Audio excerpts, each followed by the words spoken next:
I refused to pay for my golden child sister's wedding, despite my parents' demands. At the wedding, they said, we took out a substantial loan for this wedding. Our son has offered to cover it. I refused them and ruined the wedding. My name's Eric, and I grew up in what you might call an ordinary family. But let me tell you, there was nothing ordinary about how things played out. From the day I was born, I was the second fiddle in my parents' orchestra. My older sister, Tanya, was their golden child, the apple of their eye. They had big dreams for her.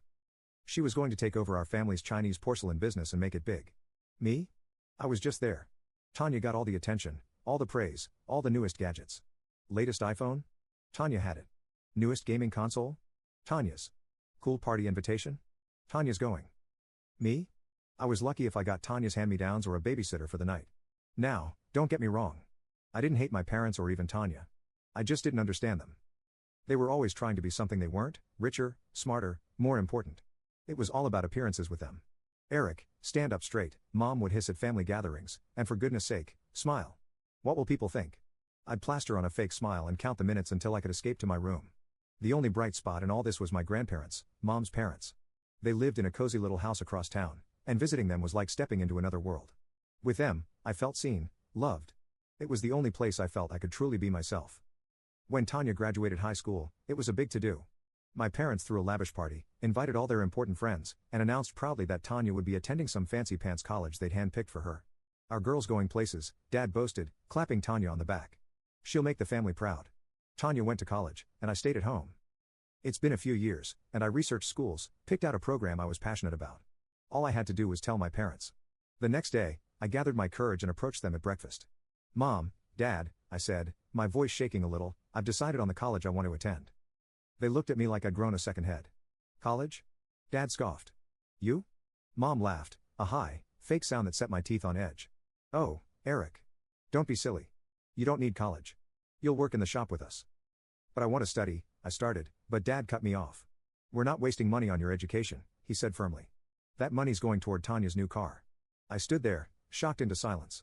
Then Mom delivered the final blow. Face it, Eric, she said, not unkindly but with a patronizing smile. You're just not college material. You'll be much happier in the shop. I felt like I'd been punched in the gut. All my dreams, all my hard work meant nothing to them. I ran from the room, tears streaming down my face, and did the only thing I could think of, I called my grandparents. They said I'm not college material. I sobbed into the phone. There was a moment of silence, then Grandpa's voice came on the line, firm and angry. Pack your bags, Eric. We're coming to get you. An hour later, I was throwing clothes into a suitcase when my parents burst into my room. What do you think you're doing? Mom demanded. I'm leaving, I said, my voice shaky but determined. Dad scoffed. Don't be ridiculous. Where would you go?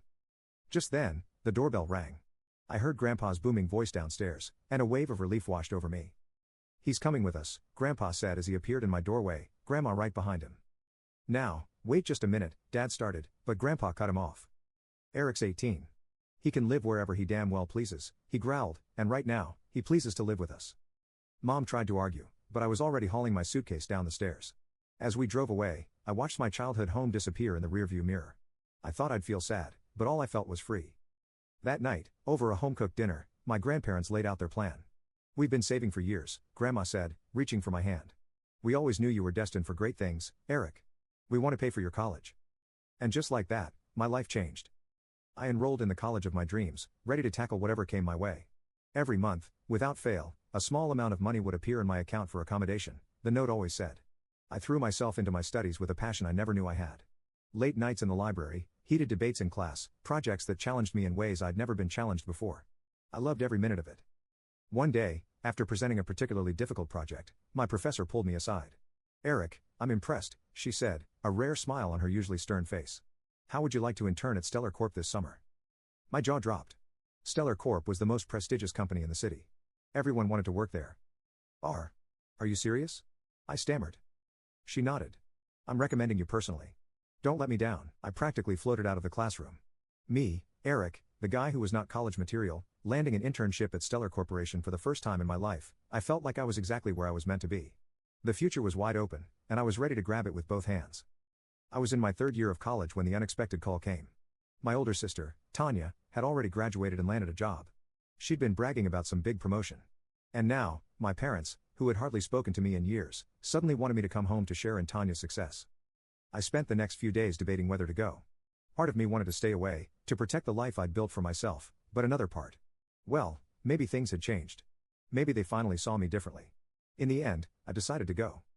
What's the worst that could happen, right? I arrived at my old house on Friday evening, feeling like a stranger as I walked up the familiar driveway. Mom answered the door, all smiles and air kisses. I just finished unpacking when I heard the front door open, and Tanya's voice drifted up the stairs. Mom, Dad, we're here. Curious, I headed downstairs. Tanya was standing in the living room, her arm around a handsome blonde guy I'd never seen before. Everyone, I'd like you to meet Sam, Tanya announced, beaming. My fiancé. Mom let out a squeal that could have shattered glass, while Dad pumped Tanya's hand enthusiastically. I stood on the sidelines, feeling like an outsider at a party I hadn't been invited to. It's nice to meet you, I said to Sam, who smiled warmly at me. You must be Eric.